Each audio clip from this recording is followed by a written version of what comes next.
Chamonix, France, 1924. The first Winter Olympic Games. Representing Norway in women's figure skating, the youngest athlete, male or female, competing in the Games, 11-year-old Sonja Henie. Though a child, she stands out amongst the other skaters. Not alone for her age, but for her immense talent. Though she falls and comes in last in the competition, she will soon become the most dominant personality in the history of the sport. It all began for Sonja Henie at Frogner Stadium, a short distance from where she lived with her parents, Wilhelm and Selma, and her brother Leif, who was 7 years older. It soon became evident that Sonja was a child of unique skating talent. Her father immediately recognized that she had the capabilities of one day earning national and international acclaim. For Sonja was not only a superb skater, she captivated audiences, both on and off the ice, with her radiant smile and personality. Sonja knows she must train hard to reach the highest goals. Her training sessions do not always go as planned, but soon she masters the pirouette, and then goes on to perform what would become her trademark, the striper, which throughout her career will thrill her audiences around the world. Sonja's father, Wilhelm, a former world champion cyclist, knows well the strength and endurance Sonja will need to reach the top. He is a dominant man with a rough street charm. He knows what he wants. He knows what he wants for Sonja. Wilhelm Henie var alle tiders pappa. Og altså det hjemmet de hadde, det var så harmonisk og så godt at jeg tror det ikke noen som har hatt det bedre enn Sonja i barndommen. The Henie house on Thomas Hefty Street is often the scene of large parties where Wilhelm Henie is a natural part of the festivities. For Sonja, these are the happy times. Jeg kan ikke forstå at han truet Sonja til noen tingen. For jeg var der i Thomas Heftys gate, og vi lekte, og vi hadde det moro. Men så kom pappa Henie med trekkspillet sitt, og så ville han at vi skulle danse. Det var en form for litt trening, det også. Lilleba and Sonja join the ballet classes of Per Obel, the son of Hawk Obel, one of Norway's great actors and a friend of Papa Henie. The training is designed to perfect her body movement on ice. Far kom hjem litt forskrekket og fortalte min mor det. Vet du, så sier Wilhelm Henie, nå må du kjenne på musklene til Sonja. Nå må du ta et tak, kjenn på de lårene der, det kan tro det. Så sa far, nei, unnskyld, det der kan jeg ikke gjøre. Jeg kan ikke sånn ta på musklene til en nydelig ung pike, det går ikke an, det gjør jeg ikke, sa han. Ja. Jo, vær så god, bare forsyn deg, ta et godt tak, nå skal du kjenne. Det er rene stålen, forstår du. Det er stål alt sammen. Og det var visst, far var meget imponert. Sonja's older brother Leif, who first took her to Frogner Stadium to skate, soon realizes that his life is destined to be in the shadow of his sister. Wilhelm looks forward to Sonja's success with a passion, while his wife fears she will not grow like a normal child. When there is no ice in Oslo, the family moves north to Finse, where the cold and ice remain into early summer. In Europe, the great figure skaters can train all year round, indoors and outdoors, but Sonja does not have that luxury. The training continues without let-up. It is certain that Sonja will never finish last again.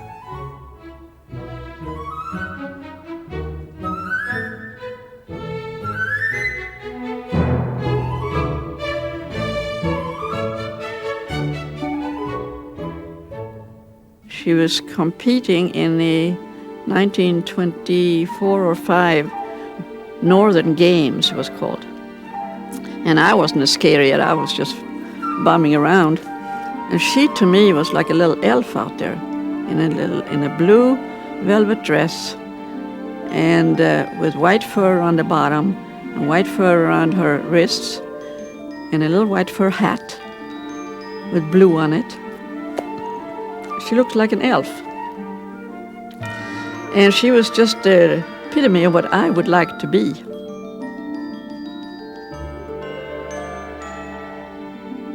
She just did not look real. She was a fairy tale to me and a real inspiration. That was my real inspiration. It is winter, the year 1927. The first World Figure Skating Championships are held in Oslo Frogner Stadium.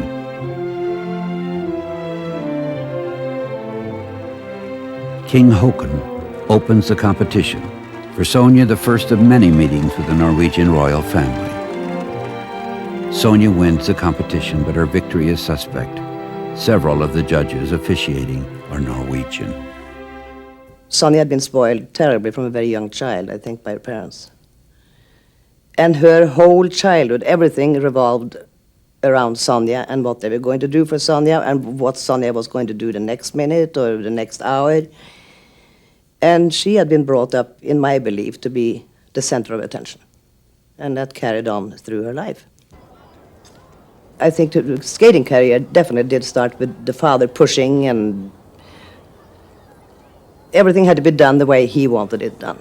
Maybe as a child she was very happy when she produced something for him. But in later years I don't think she had, really what I would call inner happiness. Unlike her schoolmates worrying over high grades, Sonja's emphasis is on competition, with the whole world watching. After 5 years, Papa Henie decides to take Sonja out of school. I think in the beginning she skated because it was a joy when she was little. She looked like she enjoyed it, from what I could see. But later on, it was always her father, was always there. Sonja this, Sonja that, do this, do that. He was commanding her. Wilhelm Henie has charted his daughter's career. As in a fairy tale, she soars above her rivals while her childhood innocence disappears.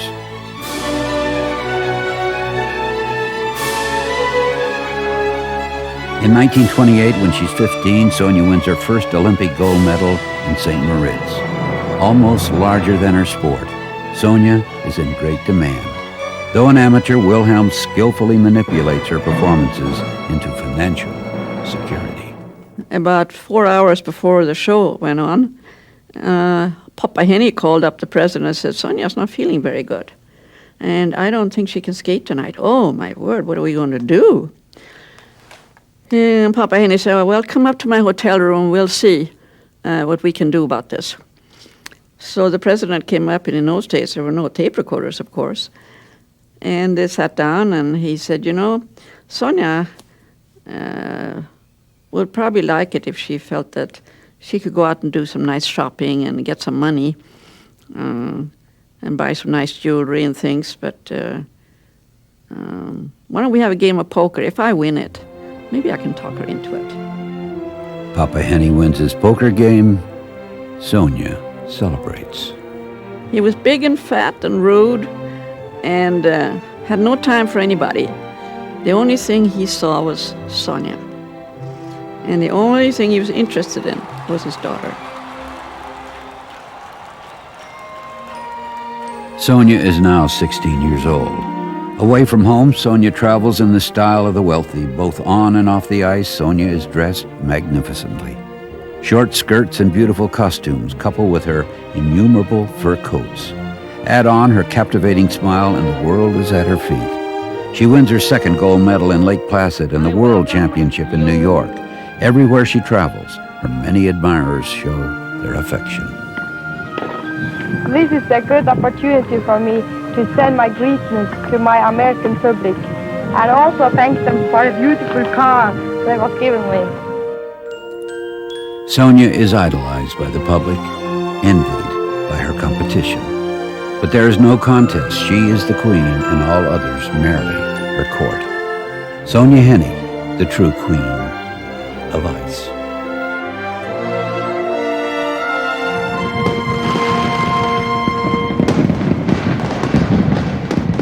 Garmisch-Partenkirchen, Germany. The 1936 Winter Olympic Games. Sonja Henie will try to do what has never been done by a woman: 3 successive gold medals. Adolf Hitler presides over the Games. The impressive opening day ceremonies become a showplace for the Third Reich, as one by one the nations of the world pass in review before the Chancellor's box. There are many critics. Nevertheless, in the winter of 1936, Garmisch-Partenkirchen is the place to be.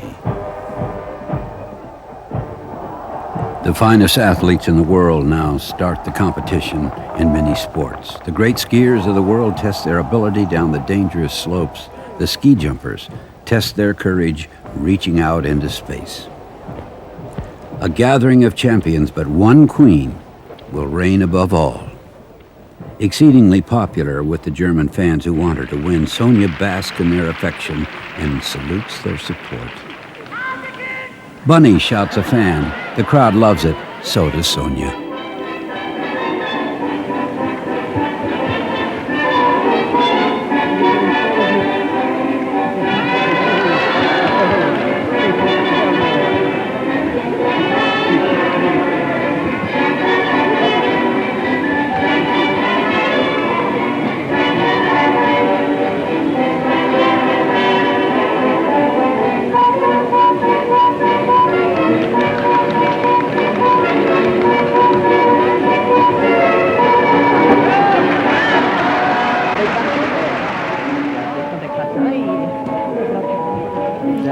She completes her routine with her famed striper.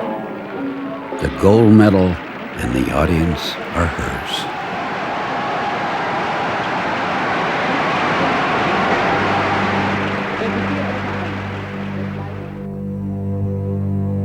I think in Sonja's eyes, Hitler was just like another very important person that the world knew and who admired her. And she was like a flower, taking it all in, you know. This is the sun that's shining on me. I don't think there was anything else in her mind. The victory ceremony takes place. Sonja Henie stands between Megan Taylor and Vivienne Hultin, the second and third finishers. Though they have been requested to do so, none of the three medal winners returns the Nazi salute. For Vivienne Hultin, this return to Germany is not new. In the past, at Hitler's request, she had given several exhibitions. He was like the devil, like you imagine the devil would be. And to me, it was a shock to find that somebody I thought was pretty nice turned into a nasty, nasty person. The many who paid their respects to Hitler at the Olympics did not know what the future would bring. With the hindsight of history, it would seem easy to criticize Sonja for her lack of perception. It must be remembered, however, that 2 years later, a British Prime Minister said after meeting with Hitler, there would be peace in our time. After the Games, Sonja is Hitler's guest at Berchtesgaden. Hitler is the most notorious of those who marveled at her genius. Now, with no more Olympic records to conquer, Sonja turns professional, and the great legend Ulrich Salchow pays honor to her. Man har kallat henne för isens Pavlova. Entusiastiska beundrare har ju alltid uttryckt vid ett sådant tillfälle när man ser en ung och vacker kvinna röra sig graciöst med fart och kläm på isen. Men hon är inte isens Pavlova. Hon var under 10 år isens suveräna drottning. The Henie family now decides their future is in the United States. Sonja and her parents cross the Atlantic while her brother Leif stays at home to look after the family affairs.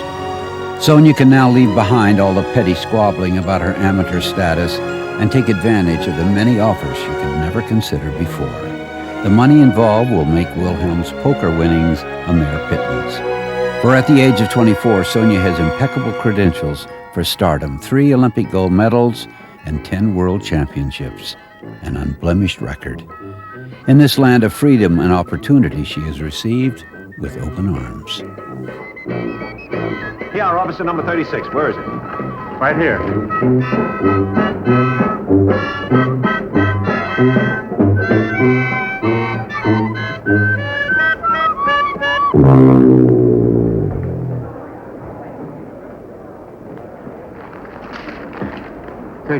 There's something wrong. That must be her chest measurement. Here, give me that. Look, I said I'd take a child. I didn't say I'd take a... Well, she's too big for her age. Is that your signature? Well, sure, but she's a refugee like the rest. And right here you guarantee that you'll take good care of her and that she'll not become a public charge. She's your responsibility now, mister. Young lady, this gentleman is your sponsor. How are you? How do you do? Hold it. Let's see more of your face, Scott. That's the way we greet our friends in Norway. What a country. My name is Alan, Jerome K. Allen. Welcome to America. Come over here. How do you do, Mr. Allen? This was Hollywood's version of Sonja's arrival. Though fiction, in many ways it resembled fact. Sonja was well known in the States, but her real aim had always been a specific one: Hollywood. She had crossed the Atlantic and America, and now was about to conquer the cinema capital of the world, and the one place where her talent, charm, and beauty could be transmitted to the whole country at the same time, instead of city-by-city appearances. She had set her sights on Hollywood. She wanted to be a Hollywood star, and she wanted to do a musical like 20th Century Fox was doing at the time, and Darryl Zanuck was the head man at 20th Century. So she connived every way that she could to get him to come to see her skate. She was doing an ice show in Hollywood at a small arena. Wilhelm's plan was to captivate all of Hollywood, but even more, he wanted Sonja to captivate Darryl Zanuck. He finally came and liked her, liked what he saw, so he said he'd like to do a skating scene in another musical coming up. She said, no, I'm not going to do a skating scene. The whole movie is going to be Sonja Henie ice skating. And he was reluctant to do this because it had never been done before. There'd been no film all about ice skating. But she worked on him personally, using her persuasive powers. I don't know exactly what all those might be, but she used them and she was successful. Miss Henie, it is indeed a pleasure to know that you have accepted this contract to star in 20th Century Fox pictures, and I have every reason to believe that you will achieve on the screen the same international success that has made you the greatest ice skater and the most popular young lady in the world of sport. Thank you, Mr. Zanuck. I shall do my best. Fine. A girl loves a movie contract better than winning an Olympic event. Isn't it so, Sonja? Smile that contract signing smile. Star of the ice and of the screen. Sonja's first film was one in a million. Even for Darryl Zanuck, the budget was extravagant, but it turned out to be a tremendous financial success. Sonja was a great skating star. That was her forte, and this is what they wanted her for, to be a spectacular skating star in motion pictures. They weren't particularly interested in her as a great actress. Sonja was never a great actress. As a matter of fact, she wasn't a particularly good actress. But she had a charming personality. She had a wonderful smile, and she had a charisma that came across on the screen. But she was a big name as a skater, and her name meant something in the screen. And her pictures were tremendously successful. I mean, her skating scenes in the pictures were spectacular. This was something that was completely new in motion pictures. It had never been done before. So she was a great novelty in pictures in those days.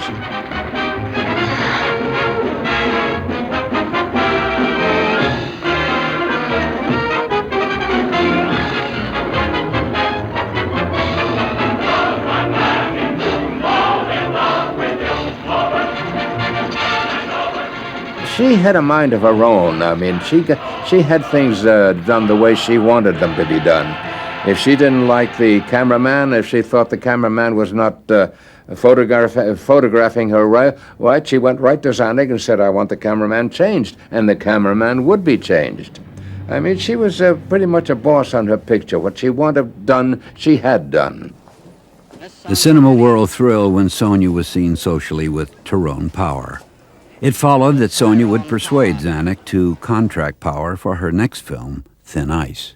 Their romance, of course, was great for publicity, too, All the photographers were after them all the time, and they were in all the magazines and everything. It was a big publicity thing between the two of them. You've given me something, Lily. A new feeling about everything. I'm glad, Trudy. Lily. Yes? You know that I love you, don't you? Yes. Sonja was very much in love with Tyrone Power. And if Tyrone had asked her, she would have married him. I'm sure of that. But Ty wasn't ready for marriage in those days. She puts on skates to make a footprint. Logically, because she's Sonja Henie, skating champion and film star, at Sid Grauman's Chinese Theater in Hollywood, where celebrities of the screen leave their footprints on the cement sidewalk. So it's a skate print. Also, her signature, and good luck in the native Norwegian of the Queen of the Ice and film. Lovely to look at. With the world at her feet, tragedy strikes. Her beloved father, Wilhelm, dies from a stroke. Now Sonja will have to face the world all but alone. Wilhelm, from the beginning, had been her advisor and inspiration. Though her mother and her brother Leif were still with her, her true kindred spirit was gone. In this unhappy time, Sonja and her mother return to Norway, where Wilhelm will be buried. But in this moment of sorrow, she must still play the role of an actress. Say, Sonja, how long have you been in Hollywood? I've been here for a year and a half. Year and a half. How many films have you made? I made 2 films. 2 films. To see if I remember the name. Which one was the... The first one is called 1 in a Million. Yes? And the second one, which I just finished, called Thin Ice. Not in England. In England, they call it lovely to look at. And it is. Let me tell you something. Who worked with you in that film? Tyrone Power. Yeah, you're telling me. I saw that, and the love scenes, well, they look so sincere that I thought you were in love with one another, you know, really.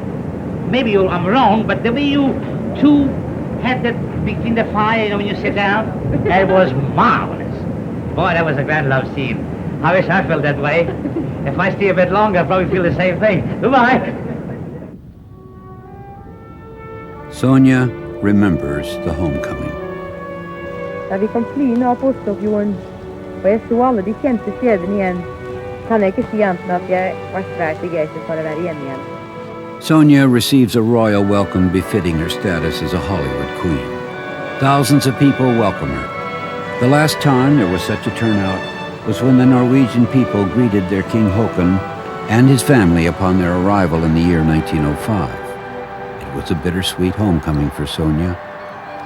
The one person who would have enjoyed her stardom the most, her father Wilhelm, was not there. Med en gang hun kom hjem, så var hun vel kanskje den store stjernen. Men det falt fort av henne når hun kom til landet. Da fikk hun av seg alt som het mink, og da var hun den gode gamle. Og hun var fryktelig snill. Sonja and Biteva had their most cherished childhood memories at Lundia. For Sonja, skating could be forgotten, and during the summer she could enjoy a normal childhood. Swimming in the Oslo fjord and playing with close friends, Landia to Sonja was true happiness. In the fall of 1937, Sonja and her mother returned to the United States.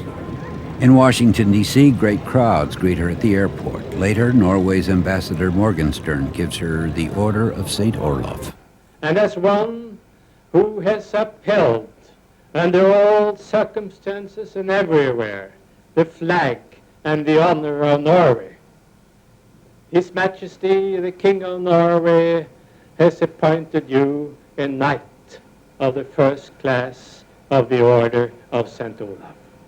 At age 25, Sonja becomes the youngest ever to be so honored. Thank you. All I can say is that I'm very happy to receive this beautiful decoration. Sonja now moves on to Chicago, where she has signed a contract with Arthur Wirtz, a successful producer and the owner of sports arenas throughout the country. Together, they create the world-famous Hollywood Ice Review. Wirtz's son, Bill Jr., remembers the years with Sonja.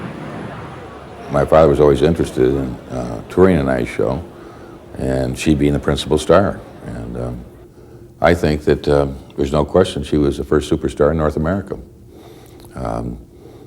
She made more money than Babe Ruth. I think at the time that Babe Ruth was making $80,000, she was making $200,000.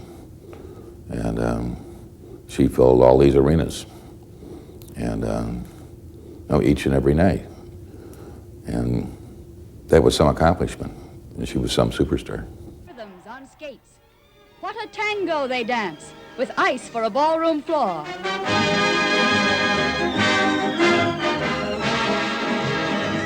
She was a perfectionist on lighting. I mean, she was a perfectionist on costumes. She had a great flair, and she was heavily involved in the design of her own costumes, and the lighting wasn't right. She'd give all those spotlight operators, you could hear right from the ice up to them, you know, you're using the wrong color, the wrong hue. And she used the language of the street, you know, and many times they give it right back to her, and she could give it back to them and double in spades, you know, in the language of the street. You know. She was a big, big star. People started watching her shows and going to her films, and the films were always very popular, especially with the young girls and people who would emulate Sonja Henie, and they'd go right out and buy their skates and their costumes, and they would take lessons, and they started figure skating, and skating developed because of Sonja in this country. She had such personality. There's no one that will ever, in my opinion, have the stage presence or the personality or the ability to take an audience and on the flip of a finger, she could control 20,000 people in an arena. And she was tough to work with sometimes, too. I remember one time we were in New York, and we had a couple of days off, and I went skiing, and she heard I went skiing, and she said, she was furious with me. She said, you know, you could have broken a leg. Who would I skate with? And I said, well, I have an understudy. She said, I don't want your understudy. Millions of Americans had seen Sonja on the screen and on the ice, but there was only one person who had seen her 1,000,000 times. That was Sonja's mother, Selma, always there somewhere, almost never letting Sonja out of her sight. I think the closeness of Sonja and her mother, Selma, because it was 24 hours a day, 7 days a week, 365 days a year, probably was not a good thing. It's almost like being too close in a marriage relationship where you're together 24 hours a day. You need to get a little bit away so that you can enjoy and to experience other things. Sonja was unable to do that many times because her mother insisted on being with her. I hope I can stay. Sonja's career now totally engulfed two lives, her own and her mother's. Sonja's passion for skating was shared by Selma Henie and her brother Leif, for Sonja now had become the financial arm of the Henie family. Sonja loved to make a dollar, and I think at the particular time she had accumulated more money than any star in Hollywood. I mean, in the 30s and 40s, she was making more money than Clark Gable, and she loved what money could buy. She loved to make it, she loved to spend it. When Sonja first arrived in Los Angeles, she lived modestly. But with her success, she acquired a beautiful Beverly Hills villa at 243 Delphern Drive. It became a showplace where she entertained the great names of Hollywood. All the big names of Hollywood came to Sonja's parties because they were known to be the best. I mean, she would have huge blocks of ice carved like swans floating in her swimming pool during the party, you know.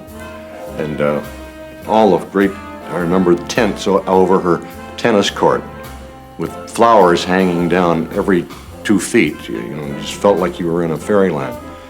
She built her house parties like she was building a movie set. Very expensive one was when she chartered a plane to bring orchids back from Hawaii. And also when she had the dancing waters and the technician engineer for dancing waters brought over from Berlin, Germany, and paid all of those expenses, and it was very expensive. That one was close to $100,000.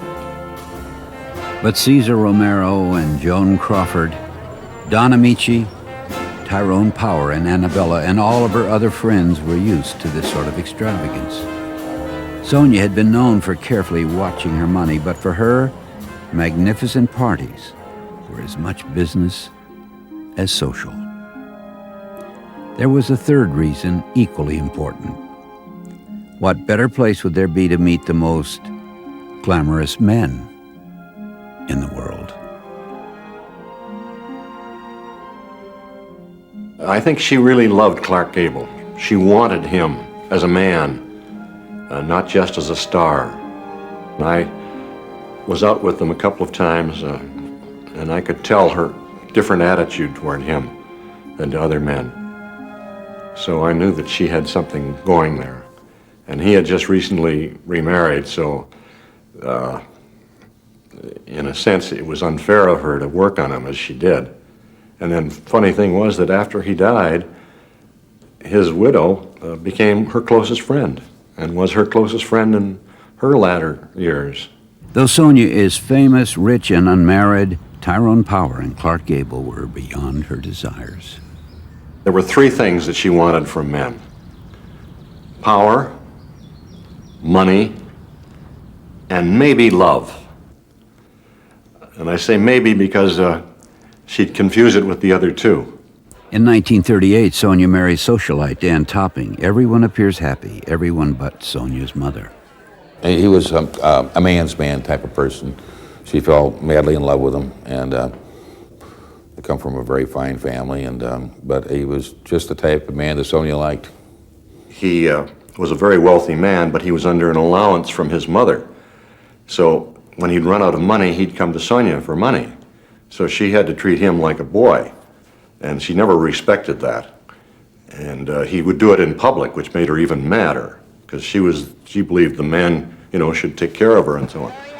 So that was, and then he was a very great socialite in New York. New York was the biggest opening for Sonja, the Madison Square Garden.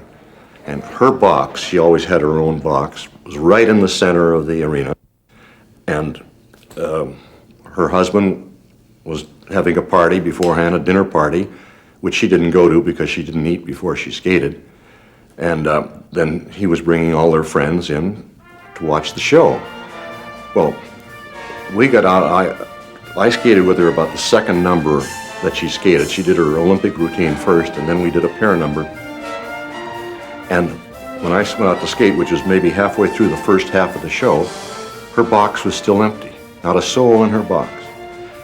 Well, when we skated together, Sonja had a habit of talking all the time, smiling, bright, beautiful Sonja Henie smile, but she would be talking all the time through her teeth, you see, and telling me what's going on. And when she saw her empty box, then she really started talking. And she was half in Norwegian and half in English, but everything was bad. On April 9th, 1940, Hitler's army invades Norway. The ominous sound of the air raid sirens invade the peace of Oslo. The world is stunned. We interrupt this program to bring you an important news flash. Proclaiming protection of Norway, Germany today has invaded this country by land, air, and sea.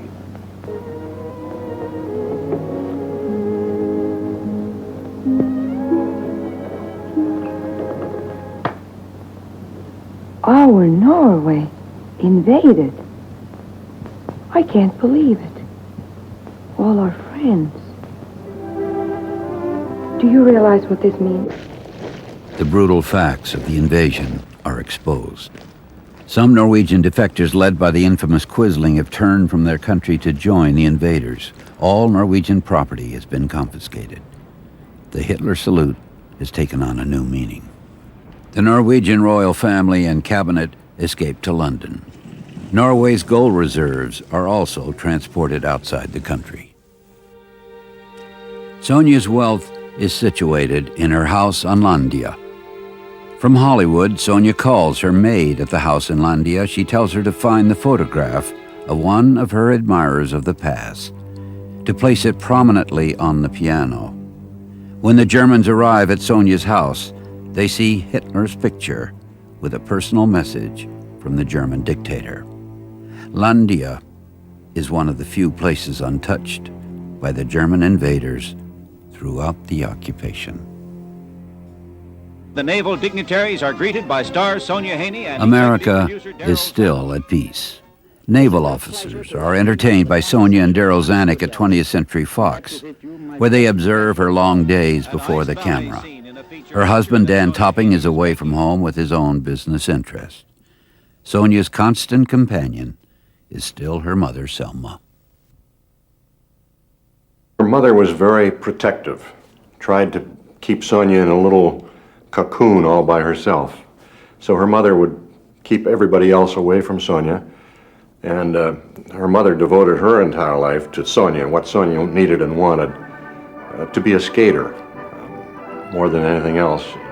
I think the mother wanted Sonja was only interested in Sonja's skating so that she could be productive that way. So I think that she was overly protective of Sonja. And as a result, Sonja didn't understand the reality of what was going on around her a lot of times. And so Sonja only saw the world from her own little viewpoint. When Sonja's image of the world collides with reality, it's often reality which gives way. In Canada, Norwegian cadets are training in a place called Little Norway. There are little funds for planes and training, and Sonja is called on to assist financially. She declines, claiming her marriage has made her an American citizen, and since America is still neutral, it's difficult for her to take sides. If I were her, I would have been proud of my country, and I would have, every chance I had, I would have become a public relations person for the country of Norway, which she didn't do. She was a public relations person for Sonja Henie. Sonja lived in a fairy tale world, a world that never changed since her career began. Her father raised her in the belief that she and her skating were the most important things in the world, that she was special and apart from others. Her Hollywood motion pictures did nothing to dissuade her from those thoughts. Under Darryl Zanuck's guidance, her films were fashioned more to childlike dreams and aspirations than to the realities of everyday life. Her refusal to aid her countrymen would later come back to haunt her.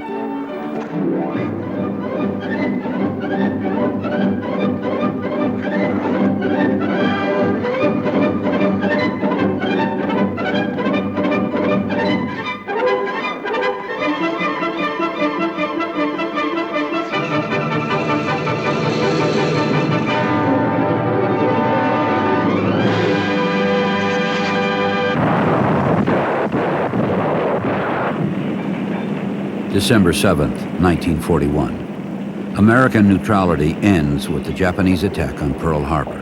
Now the United States and Norway have become allies in a common cause. Sonja was criticized during World War II that she didn't do enough for Norway and the Norway cause in the war. But for the years that she had been here, she felt American, and she did an awful lot, touring during the war in ice shows, and she thought she was doing her bit here, but she did. Sonja continues to support the war effort with her shows for the American troops. She makes contact with her Norwegian compatriots in Canada's Little Norway. One of the Air Force cadets was Abel Abrahamson, an amateur photographer. These pictures are from his private collection. A half-century later, Abrahamson has remembrances. There is one experience that I will never forget, and that was when we got a message from Sonja Henie in Detroit. She had an ice show there. And every year she invited 30 or 40 of the boys from the camp, Little Norway, to come and see her ice show and be her guest. And I was one of the lucky ones. We drew lots. We got there to Detroit, we saw the show, which was standing room only. Everybody was enthusiastic seeing Sonja, Norway's Sonja.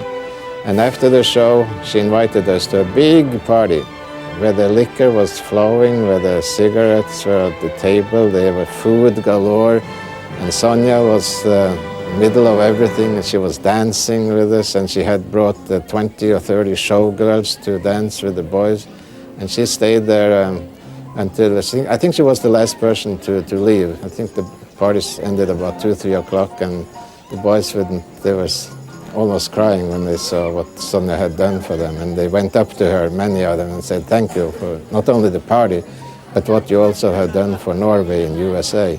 And Sonja was kind of blushed, and she said that she wanted to tone it down, but we said, no, you deserve what you have done, and we are all rooting for you. You are Norway's Sonja, our Sonja. It's only one in the world. But some saw it differently.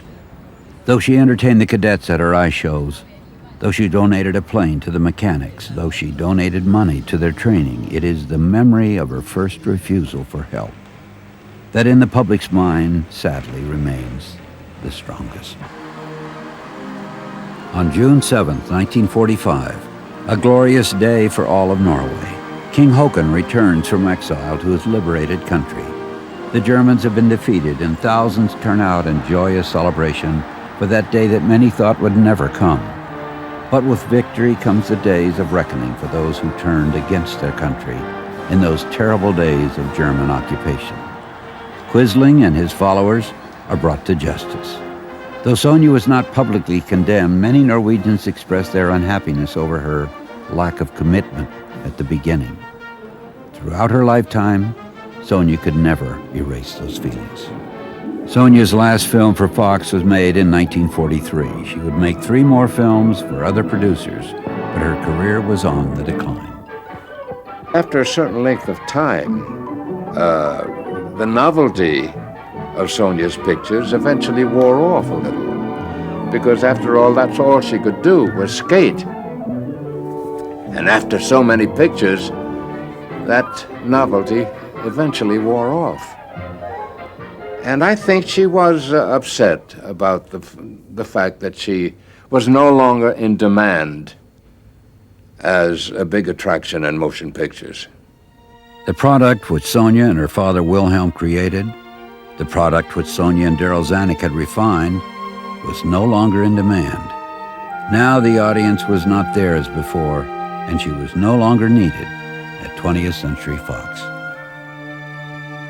Even though she had been #1 star in the United States, money-wise, for 20th Century Fox, and she thought that she was up there at that level all the way along, but the truth of it was she had fallen after 3 or 4 years.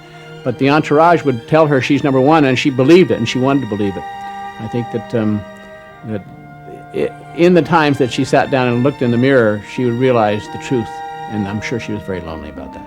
Sonja was now 33 years old. Her marriage to Dan Topping is failing, and she's still without children. Sonja had such a love for children. My children, I had 3 at the time who were very little, and her brother's children she spent a lot of time with and interest in, lavished gifts on them. And I think that was because she really felt that she wanted to have a child and wanted to be a mother, but knew that it would interfere with her career. And her career was what brought her all the fame and the money and furs and jewels and everything. So she didn't want to risk losing that. And I think that she regretted it in later life. She didn't give it up for a while, at least, to start a family. I think she wanted love more than anything. Perhaps she came closest to that love in New York. At Madison Square Garden, at one of her performances, she's filmed by a young Norwegian businessman. After the show, they meet in her dressing room.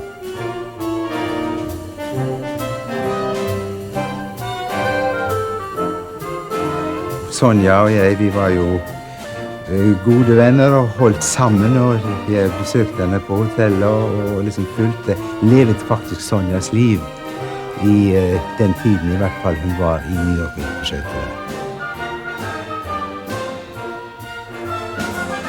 Det begynte jo med Sonja veldig platonisk, og det utartet selvfølgelig da mer til et forhold, som man sier i våre dager. Og dette forholdet, det varte vel i, mellom hennes ekteskaper, og jeg håper å si også under hennes ekteskap. Men det er vel farlig å si i dag. The Henie Hills was the property Sonja acquired south of Los Angeles. Her brother Leif and sister-in-law Gerd take up residence there. Sonja loves their 3 children, whom she affectionately calls the boys. While close with her brother, she often takes Gerd into her confidence. Sonja feels at home here, and between shows, she and Kjell Holm are able to relax as never before. Leif, han sa til meg tidlig i det forholdet jeg hadde med Sonja, at vær forsiktig, Kjell, sa han. Jeg er for glad i deg som menneske til å se deg gå til helvete med min søster, for hun, i likhet med alle de andre der ute, som han da var altså i Beverly Hills og Hollywood, de var efter hans mening ikke normale mennesker.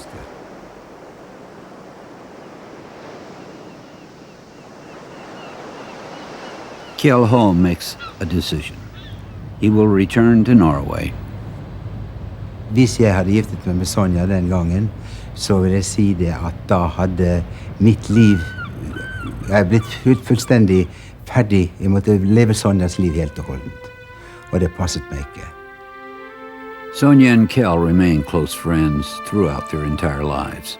Whenever possible, Sonja returns to Norway to visit Kjell at his farm in Sandbo. I know she was very fond of him. But I don't know if Sonja really had the depth of love. Maybe that is what was missing in her life. Maybe that's the unfounded thing that we wonder about. Maybe it was the lack of knowing real love. In 1949, she marries a member of a distinguished American family, Winthrop Gardner.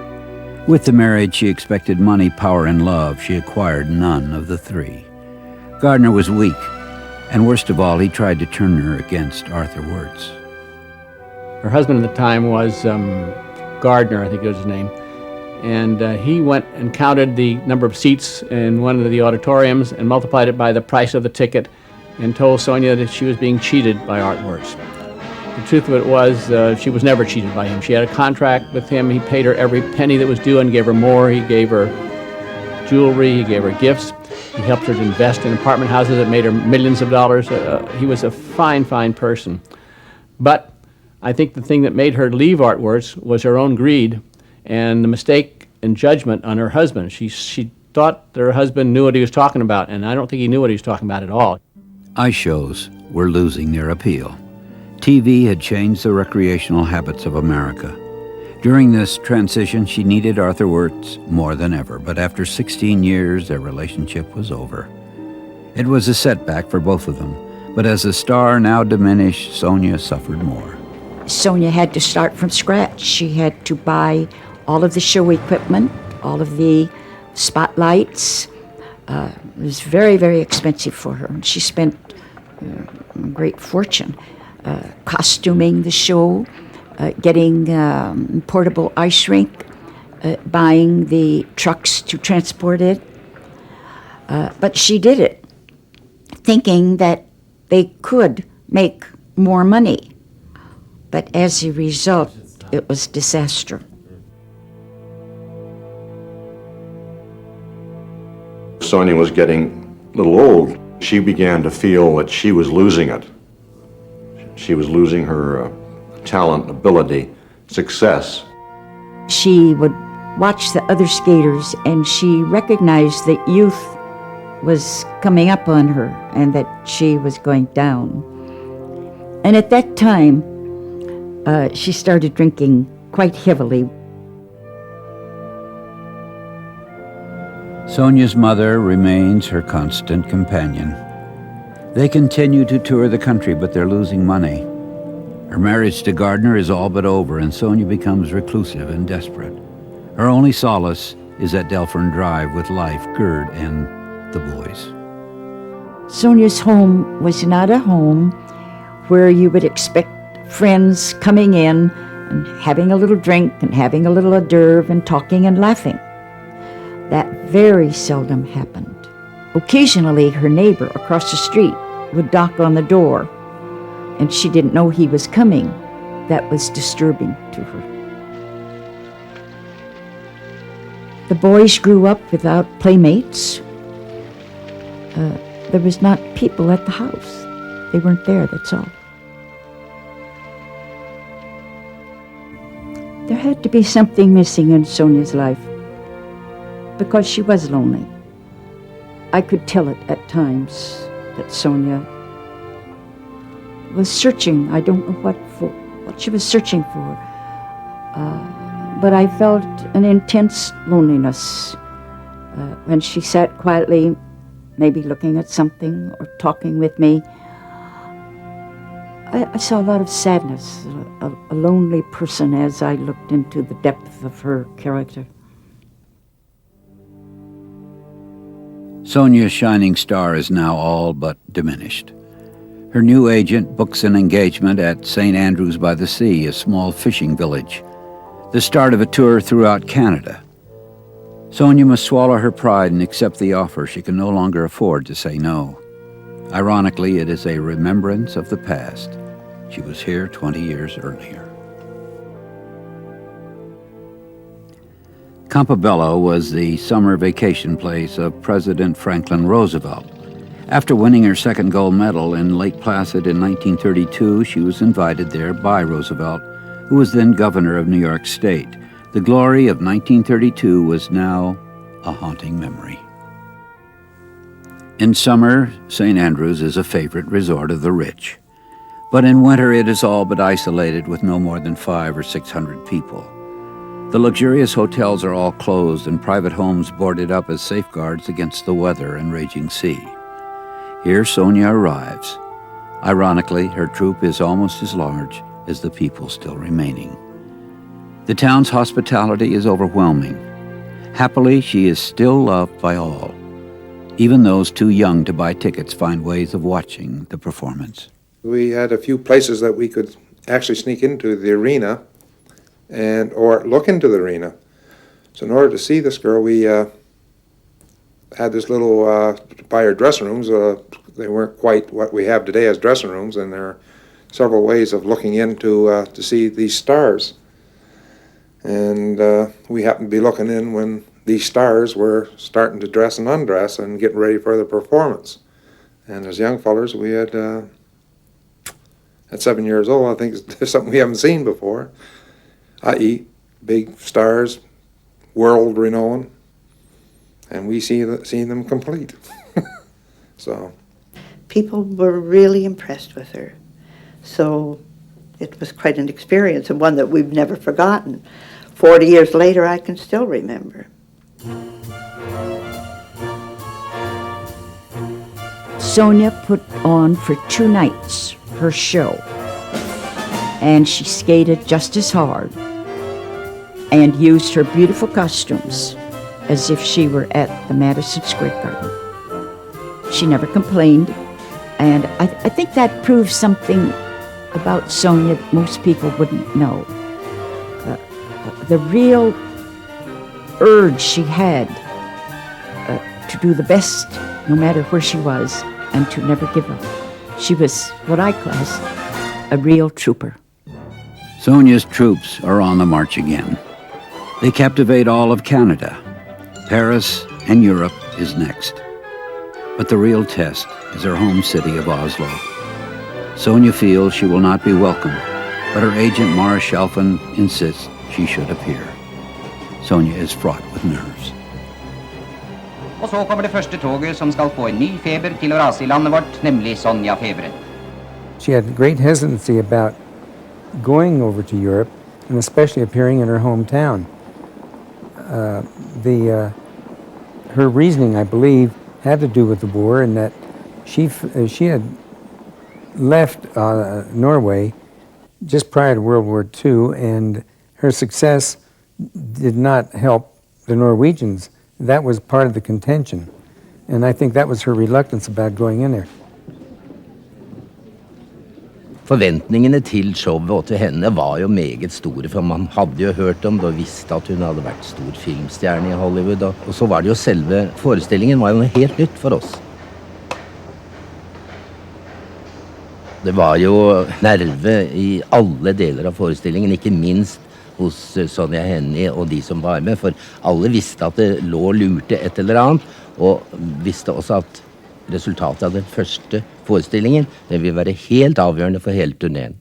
Så, og vi som var med, liksom, til og med de som drev med lys, og de som med lyd og musikk og alle, det sitret av spenning, fordi vi ville jo så gjerne at det skulle gå bra, men på den annen side så var det usikkerhetsmomentet at det kunne gå til Bloksberg. The people of Oslo turn out by the thousands.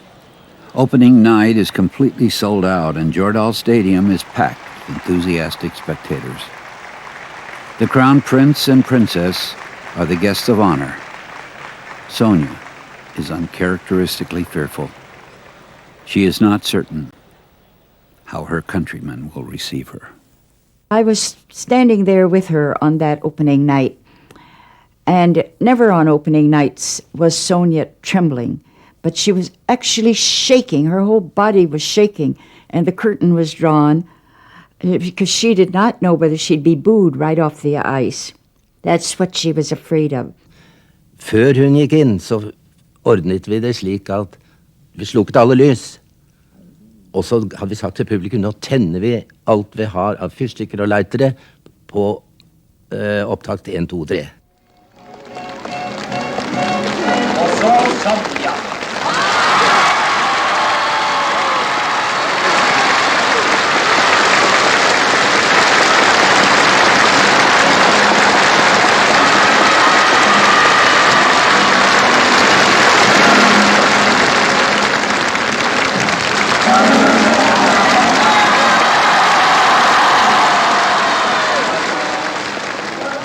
Sonja had returned to a hero's welcome. It was 26 years since she won her first world championship at Frogner Stadium, and now at the age of 41, she is back again, captivating audiences as before. It was as if she had never left home. For Sonja, it was a homecoming that warmed her heart, even greater than the one in 1937 at the Town Hall Pier. After so much hardship, Sonja was now reborn.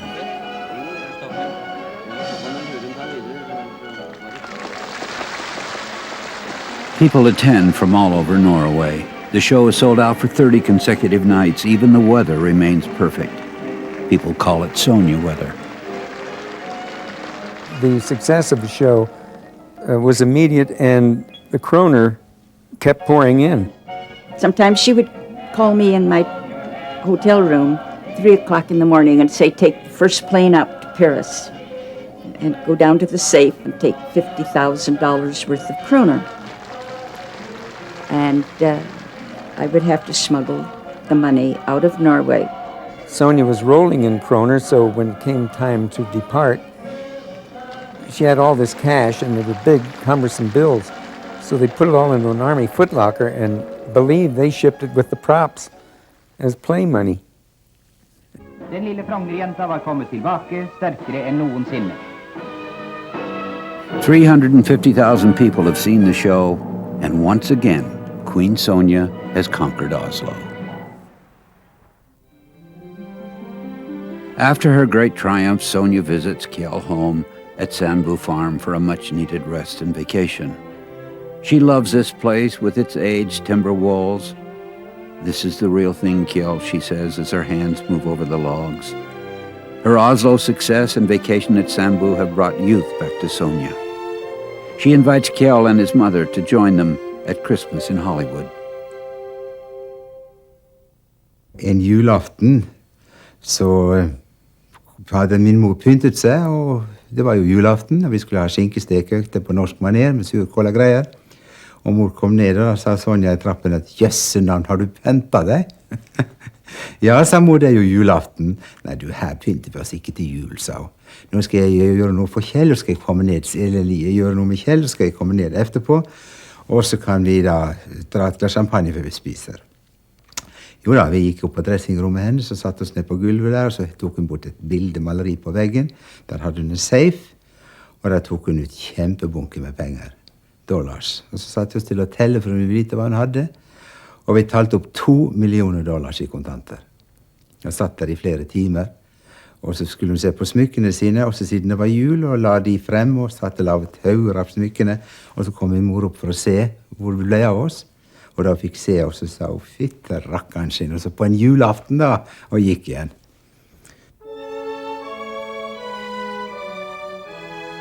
The silver and the gold represented all the championships she had won. Her home was a history of the past glory. She had conquered her opposition, then the world, with her films and ice shows. Her wealth was astronomical, and she could retire in luxury, but with no children and her marriage to Gardner over, her career was all she had left. Sonja continues touring with her shows, but things are not the same. New audiences have to be found. Age is also catching up with her. South America is one of the stops, but ice skating is not popular there. Spectators would rather see bullfighting. She was not able to make her high jumps, her axels, just a few inches off the ice instead of few feet. She knew she wasn't following the music. Instead, the director was trying to follow her on the ice, and she realized all of this. She was drinking heavily. She became very intoxicated, and there were times when I really didn't believe Sonja knew what she was doing or what she was saying. In Rio, disaster. Drunk and exhausted, she falls badly. The audience laughs and ridicule. It is 32 years since she first fell in Chamonix. She told her mother there seemed no reason for her to continue living. And her mother became so concerned that Sonja would do something very desperate. She asked me if I would stay in her bedroom, sit, while Sonja was trying to get some sleep. So I spent the last week of Rio in Sonja's bedroom, guarding while she had a very restless night, and that she would not take her life, or Mother Henie thought she may even try jumping out the window. It was a nightmare, the closing of Rio. In her depression, a bright spot. Niels Onstedt appears on the scene, a boyhood friend of her brother Leif. He loves Sonja and wants her to retire and marry him. In June 1956, they marry. Niels is a ship owner, a self-made success. Their marriage is a union of two strong and independent people. Sonja glows with happiness as she christens one of his new tankers. The workers greet her as if she had just won a gold medal. That marriage had lots and lots of ups and downs. Sonja would, the tempers would be flying. And Sonja would get mad, pack her suitcases, go back to California. This is in the summertime when they were in Norway. Pack her suitcases, go back to LA. My father, a couple of days later, would be following. Then they came back to Norway again. Everything was fine for a couple of months, and then all feathers were flying again. It was very much up and down. But I think in the long run, they were very happy. Niels has known the Henie family since his childhood. He knows that he has a rival in Sonja's mother, Selma. He is determined that Selma will not be an obstacle in their life together. When Sonja married Mr. Onstedt was more demanding that Sonja and he go to Europe alone without Mrs. Henie always along.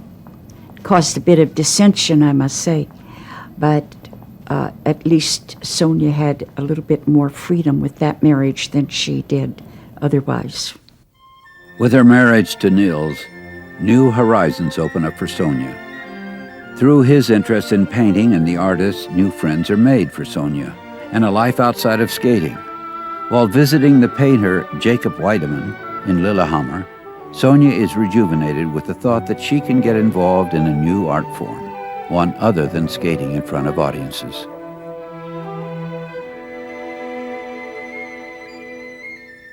I billedkunsten så våknet hennes oppriktige nysgjerrighet. Noe hun ville ha tak i, noe hun ville ha rede på, noe hun ville forstå, noe hun ville begeistres over, noe hun kunne leve for. Sonja returns to Paris, the scene of many of her great performances, in particular the winning of her 10th World Championship in 1936. But now she returns with a new passion, to cultivate her love of painting in meeting with artists and visits to galleries and museums. Sonja Henie betraktet seg jo selv som en slags kunstner. Hun var jo en kunstner på isen. Det er vel noe vi alle sammen har opplevd. At hennes piruetter og hennes dans på isen, det nærmet seg jo ballett, ikke sant? Og hun hadde beherskelse av kroppen, og dette ga hun naturligvis en slags loddsnor, slik at hun kunne gå rett på de tingene som var de beste. The world of art is a rejuvenating tonic for Sonja. A new love has replaced the painful vacuum. A new dimension has emerged, and with it a vibrancy of energy and warmth. This warmth is contagious, captivating her new friends of the art world.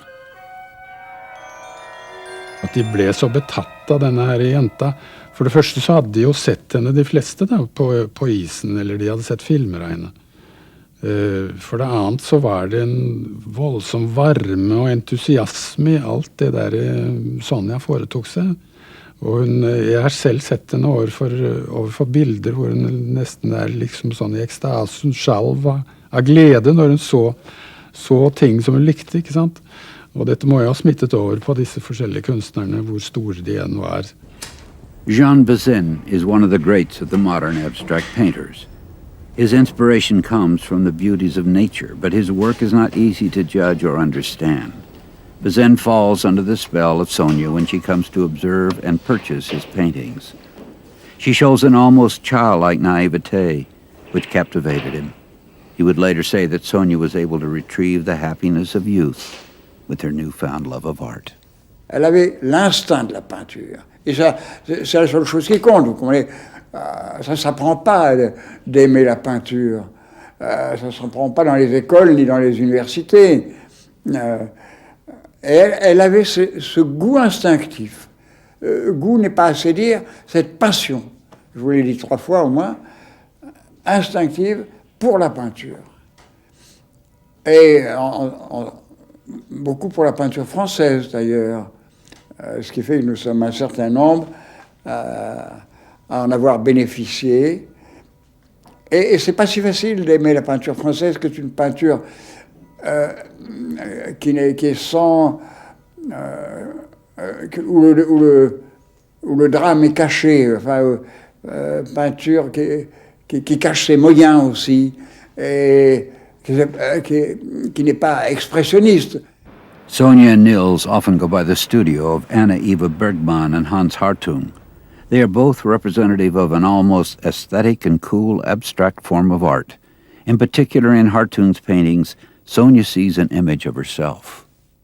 Nils hadde ingen sans for Hartung. Hun kjøpte haugevis av bilder av Hartung. Og Nils sa det til ham en gang, hvorfor i all verdens rike kjøper hun disse her flate, svarte bildene med disse strekene? Så sa jeg, men det er veldig enkelt, for alt dreier seg om instinkt. Og uten sånn jeg selv er klar over det, så er det skjøytestakene sine hun finner igjen i bildene. Og det er ikke bare en hypotese jeg legger frem, men det er en sannhet. For da jeg sa det til henne en gang, da smilte hun, så sa hun, ja, det har du jaggu rett i, Jakob, sa hun. While Sonja and Nils are discovering a new and exciting life in Paris, Sonja's mother is alone in Beverly Hills. Selma feels left out and is depressed and ill. Sonja's brother, Leif, is now divorced and remarried. Sonja and Leif are no longer close, for Sonja feels he has abandoned his children. Sonja and Leif have further problems over money, and Leif is no longer welcome in her home on Delphine Drive. Many, many times, Mother said, "Oh, Dorothy, if only Leif could come see me. Please, Sonja." The whole tight family circle just fell apart, and Sonja even abandoned her mother, I felt, when Mother became ill. And she and Mr. Onstead would go off to Europe. And Carrie and I would have Mother Henie in and out of St. John's Hospital according to her heart condition. And many times I would call for money so I could pay the hospital bill or that I could pay nurses. And Sonja would become very angry that Mother was costing so much money.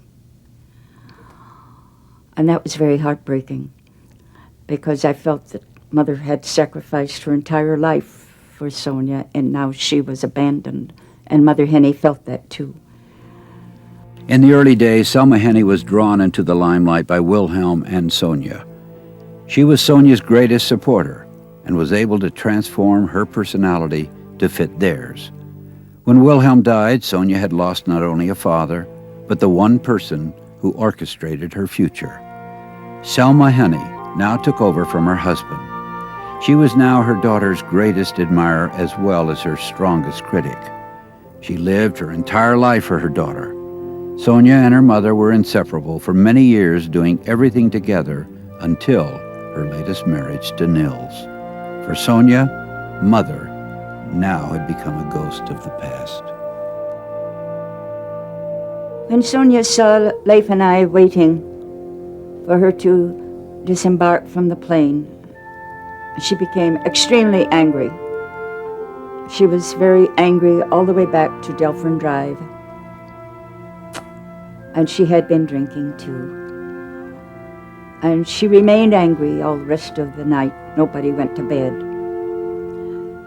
And the next day, Mother is still in a coma in her bed.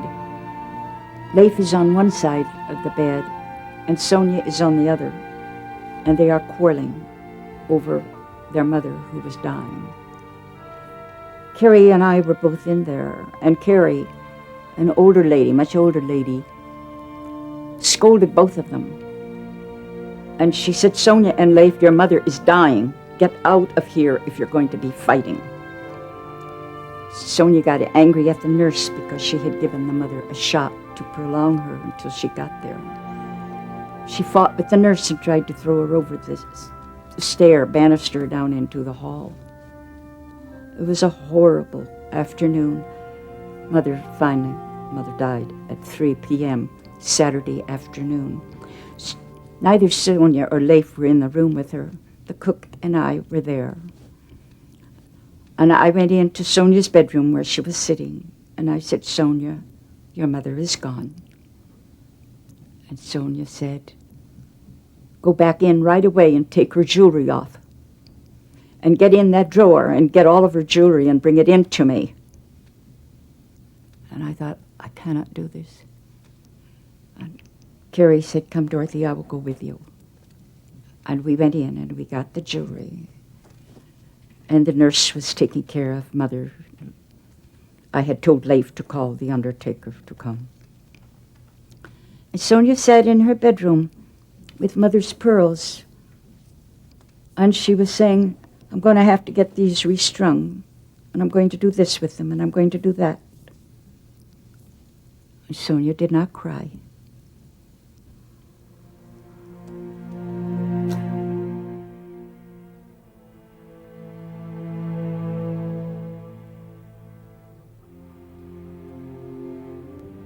Sonja and Nils now live alone in their big house on Delphine Drive, a showplace of magnificent painting and art collections.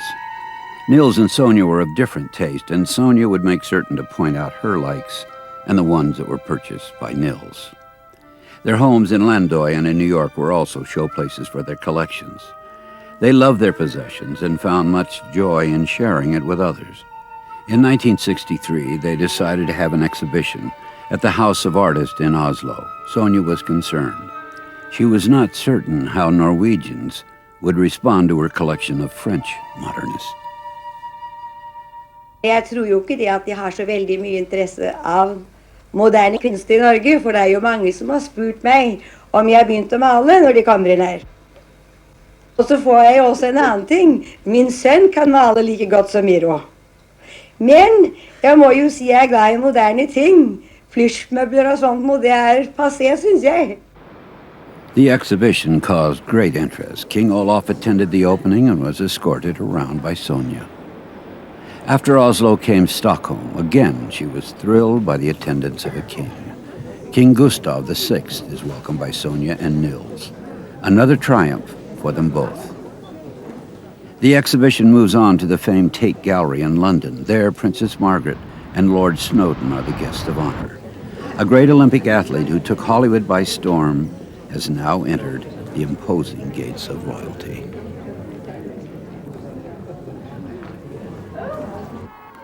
In August 1968, the collection finally gets its permanent home. King Olaf arrives to open the museum. Though the Sonja Henie and the Nils Onstedt Foundation was created 7 years earlier, it is only now that the museum is complete.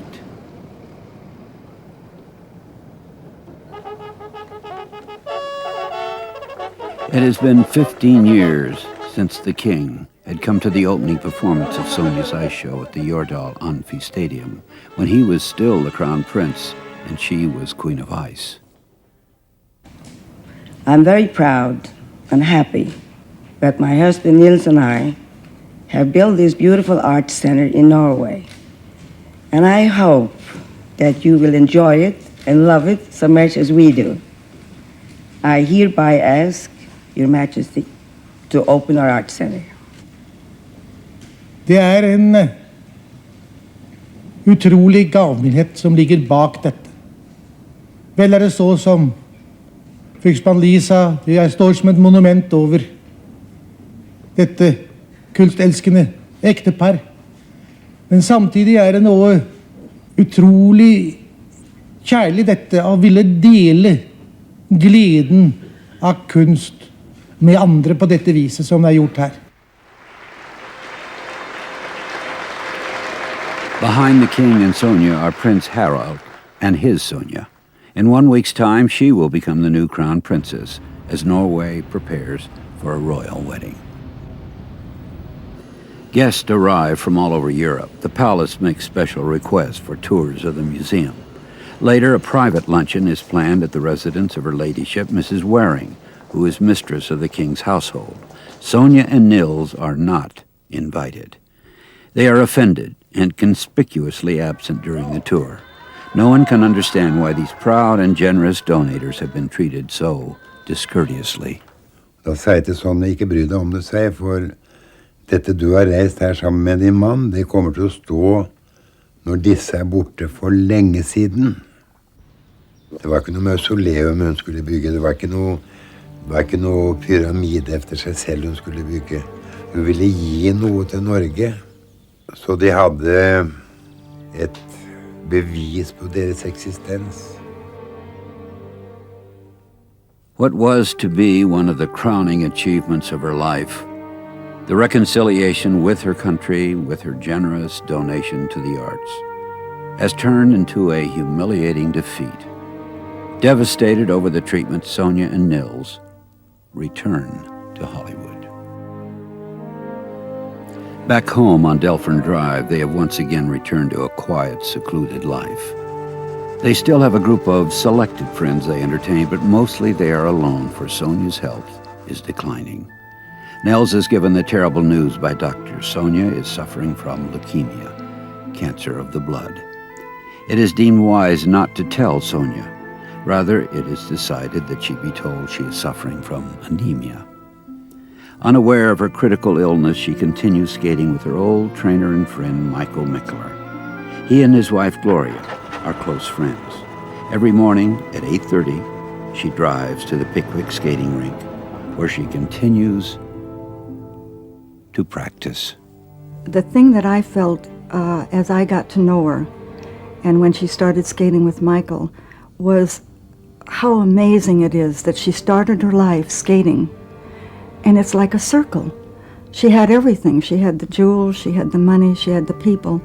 But the place that she felt the safest and felt the happiest was on the ice. When she was on the ice, she was complete.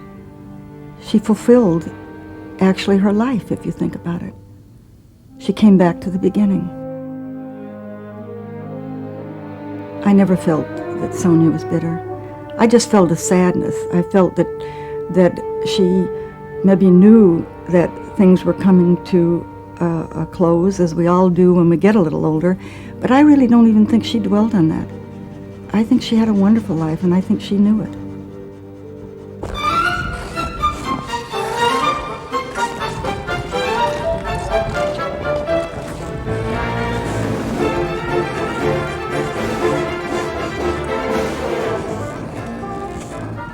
Sometimes on the ice, she'd be doing things and all of a sudden she'd become extremely tired. And my husband would say today wasn't as good for her. She really was tired and couldn't quite keep going. At which time sometimes she didn't cry, but she would put her hands over her face saying she didn't know what was the matter. So I really don't know if she knew. I think, though, the last evening before they went to Oslo for the last time, we were getting ready to have dinner. She called, and on the phone she insisted, "Come, I want to see you." And during that last dinner, I do believe she knew. I'm sorry. Because she didn't want us to leave then. And we were there for hours. And when we got home, we said, we think she knows. Whether anybody ever told her or whether it was her own inner feeling.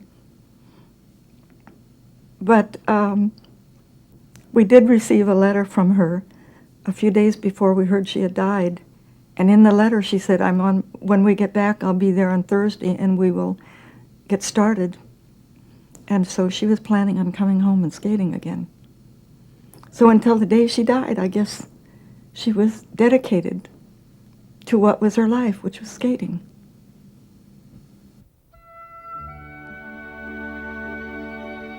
Sonja and Nils take a trip to Norway. On their way from the west coast of Norway to Oslo, they would visit Kjell home at Sandbu.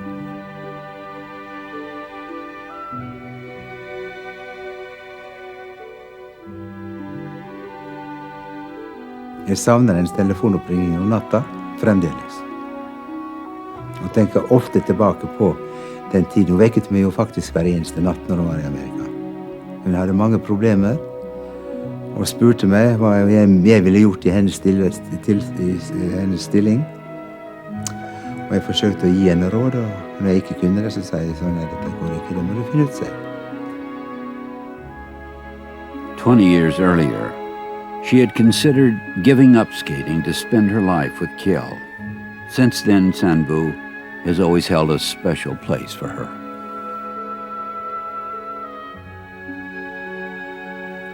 After leaving Kjell, Sonja and Nils drive down the valley to see their friend Jacob Weidemann. Det er en tragedie jeg bærer på, Jakobshavn, og det er at jeg aldri har tilhørt en mann.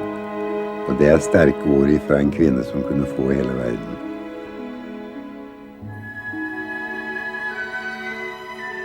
Ensomheten hennes tror jeg var det sterkeste hun bar i seg, og det tror jeg hun bar i seg fra den første gullmedaljen hun fikk og til hun døde. In Paris, they visit Jean Bazin, a dinner Sonja is unable to eat. Jean Bazin is the last of their friends to see Sonja alive. Nils était comme toujours très gentil, impassible. Elle, naturellement, n'avait pas la gaieté qu'elle avait toujours été. Et alors, je me rappelle, ça c'est extraordinaire. Nous avons pris un taxi dans lequel je les ai raccompagnés jusqu'à leur hôtel. Et c'était un taxi fou. J'ai jamais vu dans toute ma vie à Paris un taxi comme ça. Il était peut-être ivre, je ne sais pas. Il nous a menés, mais comme un fou. Et elle a dit, on n'osait pas lui parler parce qu'il aurait été encore plus fou. Et elle a eu ce mot, elle a dit, je ne veux pas mourir encore. Back at the hotel, Sonja is quite ill. Nils calls for help. Oui, je me souviens que c'était un dimanche et que M. Onstad nous avait demandé d'appeler des médecins. On avait appelé un médecin et un autre médecin était venu et que M. Onstad est descendu, en descendant, m'a dit « Sonja est très très mal, il faut qu'on affrète un avion privé qui va venir ». Alors il a téléphoné, je crois, à Oslo. Il a fait venir un avion privé d'Oslo. Nous avons demandé une ambulance de venir, qui est venue la prendre vers 1 heure.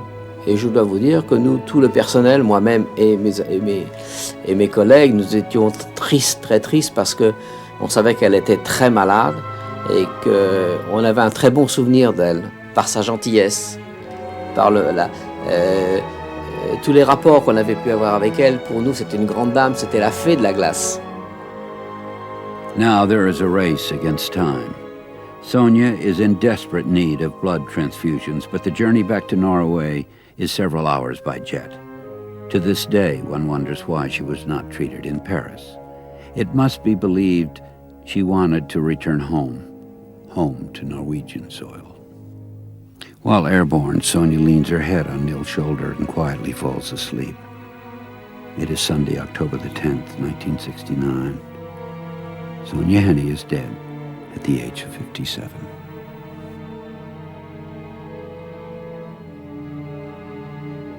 My reaction to Sonja's passing was Michael's. We were both stunned. And again, he cried because he felt this was such a great loss of somebody who had given so much in beauty and expression and brought the ice skating world to where it is now. And we were heartbroken. And I know that the skating world knew that they had lost something special.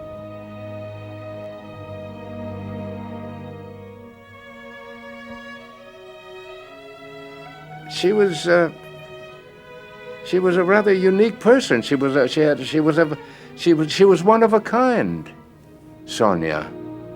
There was nobody else quite like her.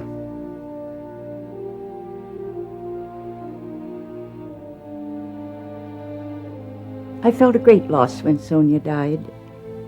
I really had no other life except that with Sonja and with the show. And after 26 years, I had to find a new life. And I miss her even yet. We get together, the skaters and myself, and our conversation always goes back to the wonderful days of the show. And I believe most of the skaters are like myself. They look back on Sonja and her show as the best years of their life. There are those that would say Sonja waited too long to return home, that she stayed too long at the party, that her vision was blinded by the bright Hollywood lights, her appetites too sweet, her values synthetic, that she danced through life on ice too thin, that her eyes were focused on Sonja, and she failed to recognize others. And if these things are true, it might be fair to remember that this was a destiny directed by others from the time she first stepped on the ice, from that time when it was obvious that hers was a talent to be reckoned with, a talent that would enthrall millions, a talent that would inspire, but a talent that ultimately would fail in her search for a love that she had only known as that little blonde girl, dancing and smiling at life as if it would never end.